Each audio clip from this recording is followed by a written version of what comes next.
Hi and welcome or welcome back to my channel. If you're new here, my name is Amy and I'm the knitter behind Knitting Matters. And in this episode, I'm going to be talking you through all of my spring knitting plans. So it is March here in the UK, and for us, March, April and May, I consider to be the spring months. It is still pretty cold here. I went out for a walk this morning and got caught in a snow blizzard. So it is still, you know, it'll be some days it'll be 11 or 12 degrees Celsius. Other days, like today, it'll be 1 or 2 degrees Celsius. So the weather is still very changeable. I like to have knits in the spring as well as in the autumn and winter. So I have put together my little mood board of things that I want to knit. This lives in my living room and gives me inspiration. So if ever I feel the urge to cast on something new, I have some plans to work towards. And it also just, I don't know, just makes me feel good. And I love putting like a bit of a mood board together and seeing the colours of the season that I'm going to be knitting with. And yeah, so I'll just walk you through it. So my first plan is these yarns. This is Rheumagarn Vamps, and I am going to be making this beautiful, I'm going to be making the sweater. What is the pattern called? So I am going to be making the Nordic Bloom cardigan from the Lena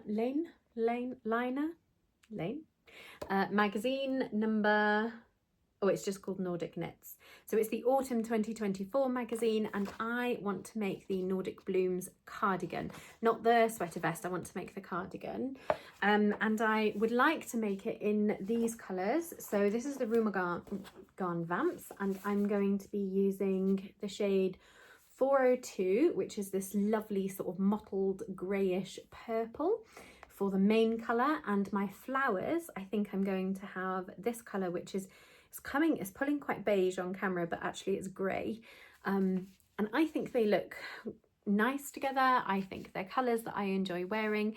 So yeah, that's going to be my first plan.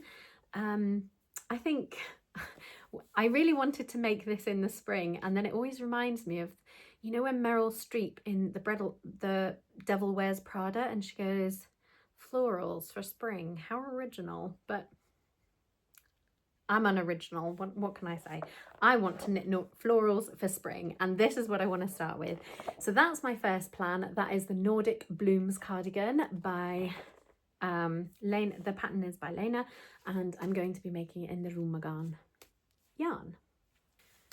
My second plan is actually rolled over from my winter plans because I didn't get it made. So I did do a autumn or winter, I think it was winter knitting plans video, in which I talked about this project, but I forgot that I also wanted to make a Christmas sweater, and I also forgot that I promised my mum that I would knit her a cardigan for Christmas. So because I bought those two really large projects in to my winter knitting plans, it meant that this one was the one that I sacrificed in order to get those things done for my winter plans. So it is the Celest sweater by Petite Knit, and I'm going to be making it in these colours. So this is Peer Gynt by Sandnes Garn yarn, and these are the colours that I'm going to be making it in. So I've got Rumba Red, I think this one is called Blue Mix, I've got Navy, Eucalyptus, and I believe this one's called Almond. And the reason I have chosen these colours is because one of my absolute favourite pattern or prints of all time is by a wallpaper designer called William Morris, who was really popular in the UK in around the 1920s. And recently, I think in 2020 actually, his patterns became, I've forgotten the name for it, where they're not subject to copyright anymore because something's become so old. But anyway, so now you see the William Morris prints absolutely everywhere. But I don't mind that because I love them. So, and it meant that I got to get a William Morris fabric knitting bag, which I never would have been able to get had the pattern not become widely available. But anyway, this is my inspiration and where I took the colour palette from. So this pattern is called the Strawberry Thief, for obvious reasons, because the birds are stealing the strawberries. But I really wanted to have this sort of light colour, which is the Sun Has Gone Almond, a navy background, and to have this lovely sort of accents of sky blue and eucalyptus and these teeny little accents of red. So that was my inspiration behind this one, and I managed to find all of the colours that I thought would maybe match that in the Sun Has Gone Peer Gynt range, which happily is the recommended yarn for the pattern. So I picked this up from the SKD stand when I went to Wonderwool in last April. So I've had this yarn since April last year, and I am really itching to cast this on now. I'm really desperate to cast it on. So I think that this might be my next project cast on, because I feel like it needs to happen. So that is my second spring plan. My next plans are I'm definitely not going to get them all done this spring, but I'm going to group them all together, because the plan is to make, there's 4 members of my family. There's myself, my husband, and I've got a daughter and a son. And the plan is to make us all family matching zipper sweaters by Petite Knit. So we love our zipper sweaters. They are really practical. We wear them all the time, and so I have got a Dagmar zipper sweater. My son has got a junior zipper sweater. So my son's is a zipper sweater light, and my daughter's is a junior classic zipper sweater, and my husband has got a brown zipper sweater man. So we've all got a version of a zipper sweater, but my children need the next size up, and I just want to make my husband one in blue. So these are the colours and the yarns that I've chosen for that. Now, I'm going to be starting with my husband's, because his birthday is in June, and I would love to be able to gift him his zipper sweater for his birthday in June. And then I think, because my daughter has got one that I have recently made for her that still fits her really, I mean, it's big on her. I think hers is going to be last. So I will probably start with my husband's. Now, I've chosen this shade of Peer Gynt for my husband, which is the shade, what is it? 6364, which I think is marine blue, maybe navy blue, but this really beautiful blue colour for my husband. Mine will also be in Peer Gynt, and it is 6324, which is the colour Blue Mix, for obvious reasons, because it is this sort of, it is a lovely blue colour, but it has lots of other colours sort of speckled through it. So mine and my husband's will be in Peer Gynt, and I've already got the yarn for those.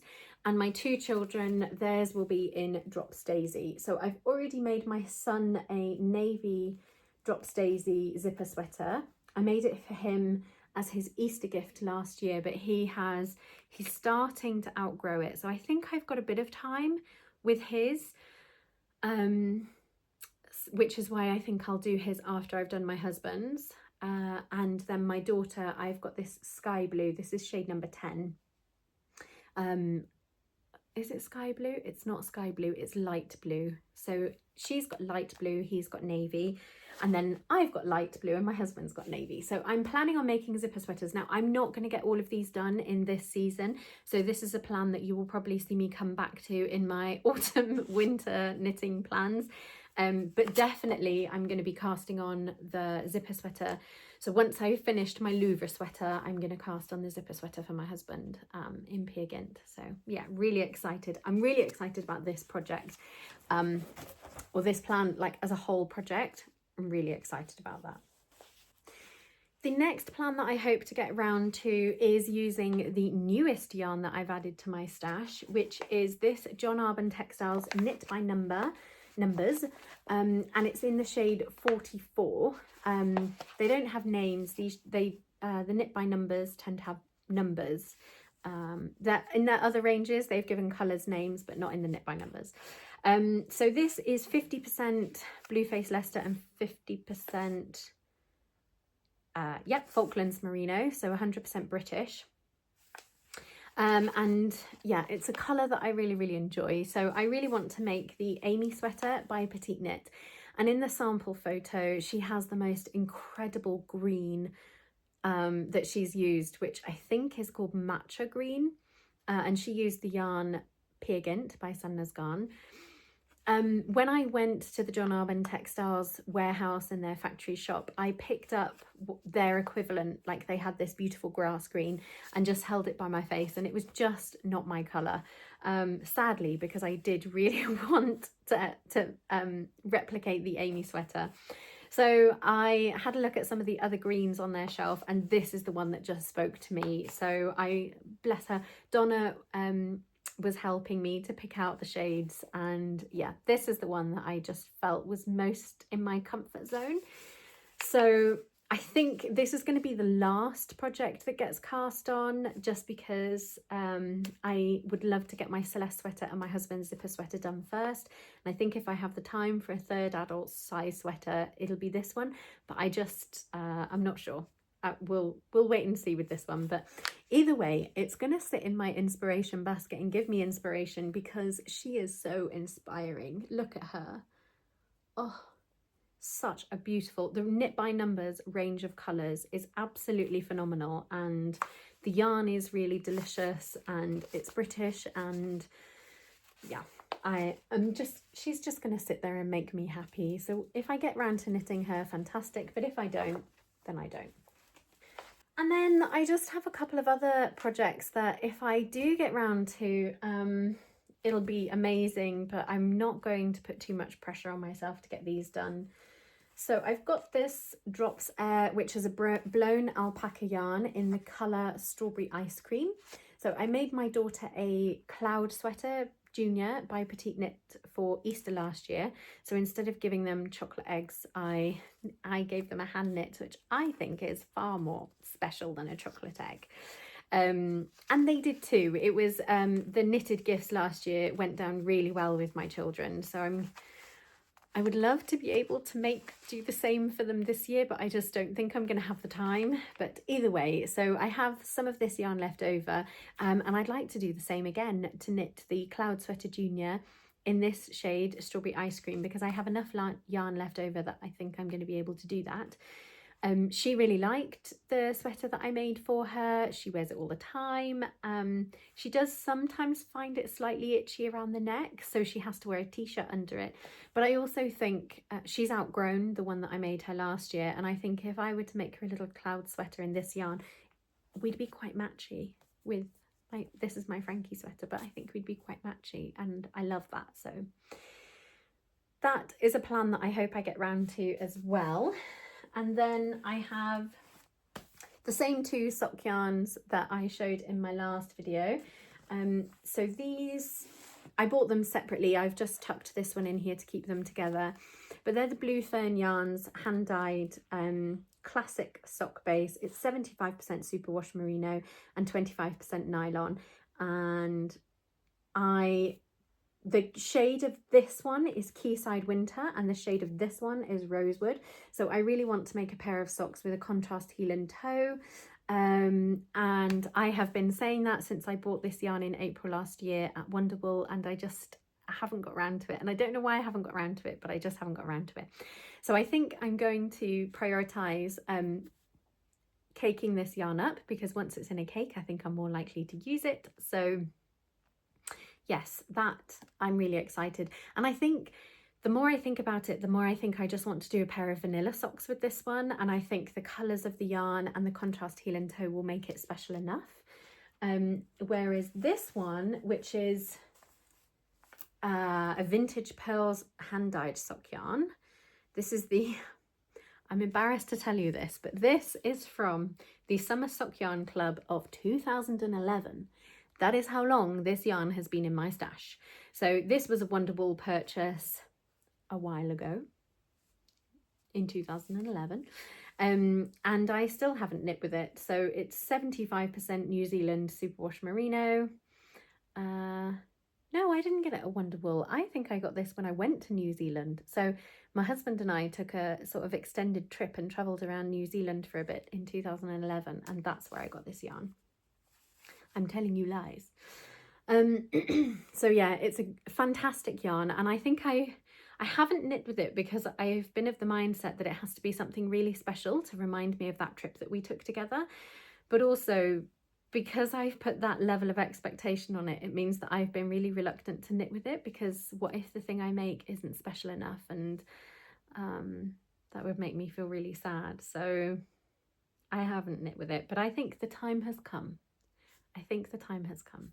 So I'm going to get this caked up, and I think I really want to do a pair of cabled socks, and Sari Nordland has quite a few patterns that are really tickling my pickle, let's just say. I'm really excited to cast them on. So I think hopefully I will get that cast on as well, because look how pretty she is. She's got this stunning blue base, and you can see there's like bits of green in there and this really incredible bits of purple. So when you take a step back, it has this amazing tone to it. So yeah, really excited about that one, and I think I just need to get that cast on. And finally, the last project I have down here is, again, yarn from my stash that I'm trying to use up. This is Great British Yarns. I don't know a lot about it because, again, I bought it at a knitting festival. I bought it at Wonderwool. It is the Great British Yarns Union range, and it is the Yomper 4-ply. So it's 30% UK alpaca, 70% Falkland organic merino, and it is 330 meters per 100 grams. So it's this really beautiful 4-ply yarn, and a really gorgeous like light grey colour. And I'm going to be holding it with, where has it gone? Here, the Knitting for Olive Soft Silk Mohair. And what I really want, oh, this is the colour Rainy Day. So 70% kid mohair and 30% silk. And what I really want to do with these is to hold them together and to make the Moby neck, which is like, it has like a turtleneck and a panel down the front and a panel down the back, as something that you would wear like as an alternative to a scarf. So you pull it over, tuck it in your coat, and it keeps your chest and your neck warm. It's totally the wrong season for it now. I had all good intentions of making this one back in the autumn, but this is a project that has been rolled over, but hopefully I'll be able to get it done in time for winter 2026. So yeah, and I think that concludes my my spring knitting plan. So it's quite a lot, because I've got, I mean, if I'm successful in doing all of these, it will be an adult sized cardigan and 6 adult sweaters, as well as a child sweater and 3 accessories, 2 pairs of socks and a doodah. So I mean, that is ambitious, and I'm unlikely to get all that done in the spring, but I think if I just say we're going to do the 1 zipper sweater as opposed to all of them, we'll just do my husband's, and maybe I'll have to save the Amy sweater for the summer, but either way, I can't wait. I'm really excited to cast on my florals and my Celeste sweater, and yeah, those are the things that are really inspiring me this spring, and I really want to know what's inspiring you and what are you planning on making, and yeah, let me know in the comments below. Take care, guys. Bye.